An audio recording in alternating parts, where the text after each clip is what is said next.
Hello and welcome. My name is Al Barrows, and this is UFO Disclosure, the podcast that's meant to show an average person's reaction to all the UFO, UAP news from everywhere and anywhere.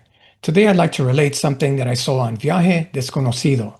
It's about a UFO incident in New Zealand that their government thought was so dangerous that it classified it until the year 2070. Eileen Moreland was not even close to being a woman prone to fantasies. She was a married woman, had 5 children, and was dedicated to a grueling daily routine on a 9-acre farm. Investigators from the Royal Air Force would sometime later describe her as an extremely pragmatic woman, someone whose word had the absolute solidity of a rock.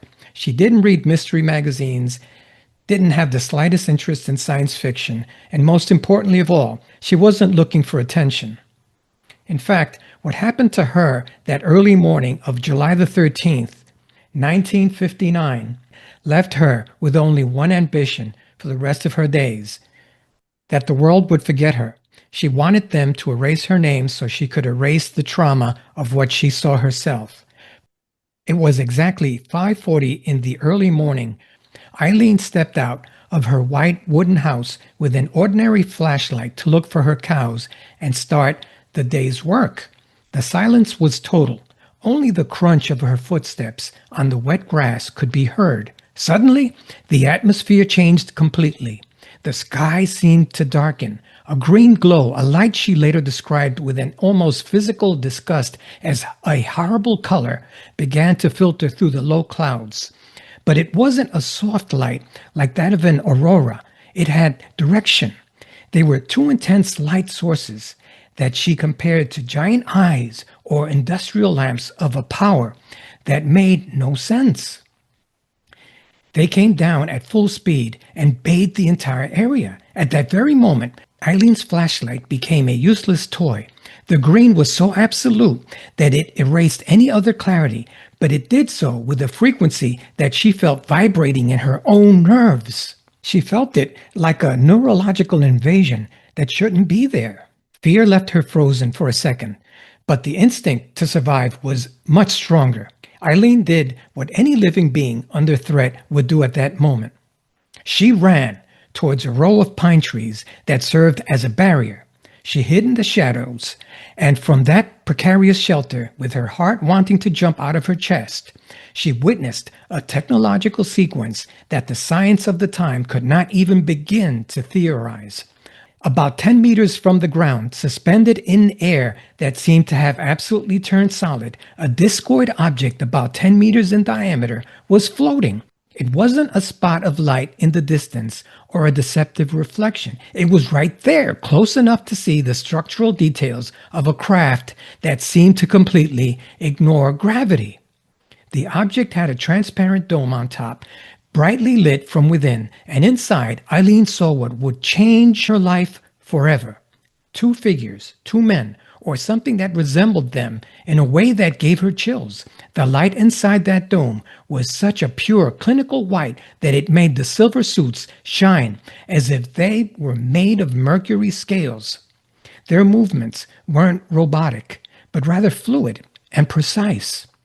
They manipulated smooth surfaces that emanated a glow of their own, as if the ship and the occupant were a single piece of organic engineering, totally ahead of its time. Eileen did not describe beings of light or big-headed grays with huge eyes, let alone monsters from a B-movie. She saw crew members being in reflective silver suits that looked like they were made of some kind of metallic fabric or chainmail. They wore shiny, spherical helmets, much like those of old-fashioned divers, but with a technological finish she couldn't quite process. Remember the date. It's important to remember here that this happened in 1959. July 1959. It was almost 2 years before Yuri Gagarin would become the first human being to orbit the Earth. Images of astronauts in pressure suits and reflective helmets didn't exist in the visual lexicon of a New Zealand farmer back then. Eileen was trying to explain advanced life support technology using the only analogies she had at hand in her world: diving helmets, and chainmail. But the most disturbing part of this case is the detail she chose to keep quiet about for decades, a fact she only confessed in the privacy of her interrogations, because she knew perfectly well that if she said it in public, they'd label her as crazy right away. While Eileen watched the crew move inside that lit cabin, she noticed something grotesque and fascinating at the same time. One of them was missing his left hand. This detail of the one-handed pilot sets this case apart from other cases where extraterrestrials are normally presented as perfect or superior to humans. It breaks with the idea of the alien entity as a perfect god or an impeccable biological machine that never fails. And then the isolation came to a sudden end. Contact stopped being a passive observation and turned into an aggressive interaction. One of the occupants seemed to realize that Eileen was there, hidden among the pines. He turned, stared at her, and according to the military report declassified many years later, shouted something in a foreign language. The most terrifying part was the moment when one of them interrupted their task.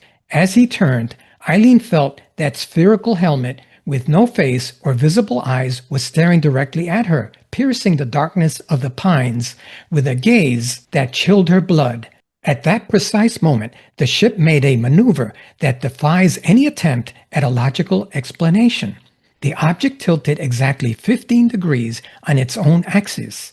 After that tilt, a sound was activated that Eileen managed to match later using an audio oscillator, a constant hum of 250 hertz, similar to that of a high-frequency turbine or a transformer under a brutal load. And then, in a blink of an eye, it disappeared. It was a totally silent hypersonic acceleration that merged with the cloudy sky without leaving a sonic boom. When Eileen finally gathered the courage to come out from among the pines and return home, she realized something was very wrong. 80 minutes had passed. A journey that normally took her 15 minutes had swallowed more than an hour of her life. After a few hours of entering her house, Eileen's hands, the same ones that had been holding the flashlight under that intense green light, began to burn her.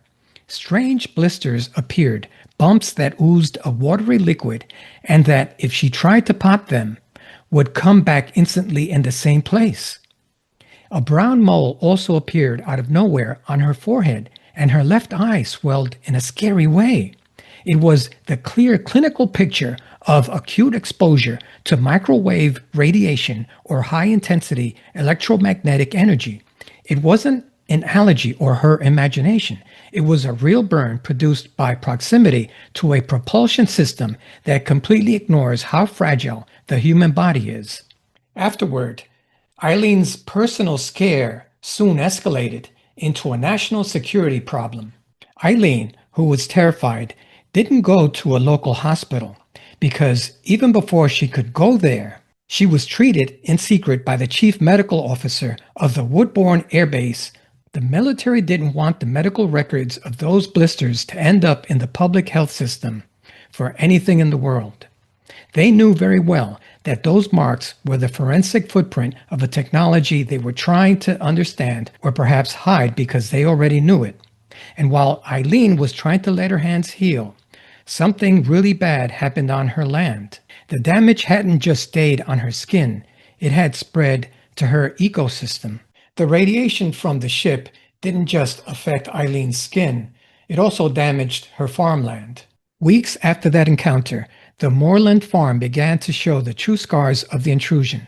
An entire row of peach trees that were right in the path where the ship had approached dried up overnight, without any pests or diseases to explain it. But what truly was chilling was when the family decided to cut down those dead trees to use them as firewood.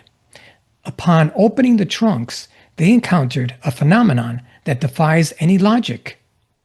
The outer bark of the trees was perfect, intact, but the interior, the very heart of the wood, was pure ash, black ash, as if it had burned from the inside out. Common fire burns the surface first, but high-power microwave radiation agitates the water molecules inside the organic matter. It makes the sap boil in a second and carbonizes the core while the outer wood acts as an insulator. Eileen's peach trees were literally cooked by that ship's energy field.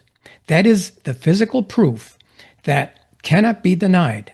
What floated over Eileen's property was a reactor of incalculable power operating meters from the ground. The official response from the New Zealand government was basically a masterpiece of contradiction. Internally, the case was treated with absolute gravity. Air Force investigator Charles Milford Jennings, a man of science, methodical to the core, spent entire days interviewing Eileen. He used audio equipment so she could identify the sound of the ship's engine.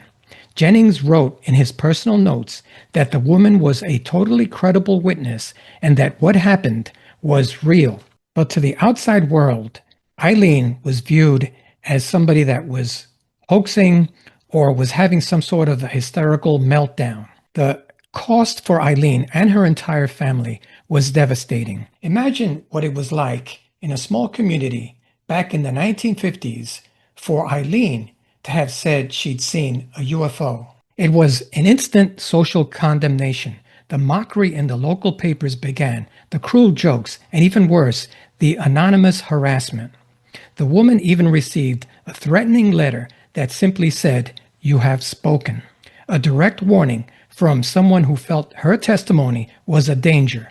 The pressure was so intense that the subject became an absolute taboo within her own home. Her 5 children grew up knowing they couldn't mention the early morning of July the 13th if they didn't want to see their mother destroyed.